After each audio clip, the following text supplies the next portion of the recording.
Namaste Yogis, welcome to Yogasana. Today we are diving deep into the profound wisdom of the Patanjali Yog Sutra.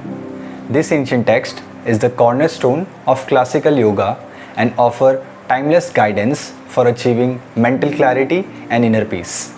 The Patanjali Yog Sutra, written by the sage Patanjali around 400 BCE, is a collection of 195 aphorisms that systematically outline the philosophy and practice of yoga. This text is divided into 4 chapters or pada: Samadhi Pad, Sadhana Pad, Vibhuti Pad and Kaivalya Pad. Let's explore each of these in detail. First we have the Samadhi Pad, which focuses on the essence of yoga and the path of enlightenment. Patanjali begins by defining yoga as Chitta Vritti Nirodhah, which means the cessation of the fluctuations of the mind. This chapter emphasizes the importance of controlling the mind to attain a state of deep meditation and ultimate unity with the divine. Samadhi Pad lays the foundation of yoga philosophy and introduces key concepts such as the 5 types of vrittis or mental modifications: Praman, right knowledge; Viparya, misconception; Vikalpa, imagination; Nidra, sleep; and Smriti, memory. Next is Sadhana Pad, which provides practical steps for self-discipline and personal growth.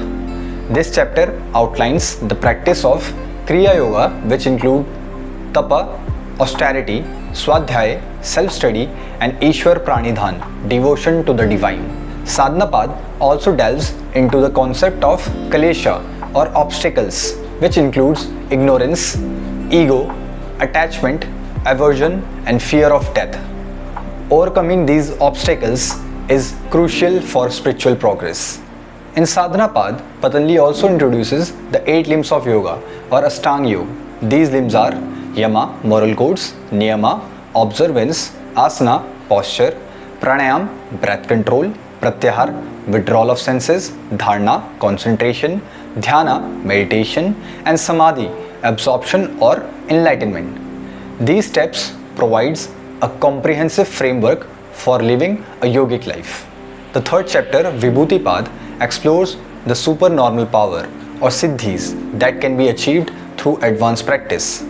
These includes ability like telepathy, invisibility and heightened senses. However, Patanjali warns that these powers, while impressive, can become distractions on the path to true enlightenment. Finally, we have the Kaivalya Pad, which describes the state of ultimate liberation or Kaivalya. In this chapter, Patanjali explains how the practitioner, having transcended the limitation of the ego and the material world, attains a state of absolute freedom and unity with the divine. Throughout the Patanjali Yog Sutra, the core message is clear. Yoga is a journey of self-discovery and transformation. It's about quietening the mind, overcoming internal and external obstacles, and realizing our true nature. Every Friday, I will be exploring each sutra in detail, discussing its meaning, significance, and relevance to our modern lives. We will dive deep into the practical applications of these ancient teachings and how they can enrich our yoga practice and daily lives. Thank you for joining me on this journey into the heart of yoga. If you enjoyed this video, please like, share and subscribe to my channel. For more insights and detailed discussions, stay connected and follow Yogasana on Instagram. Namaste.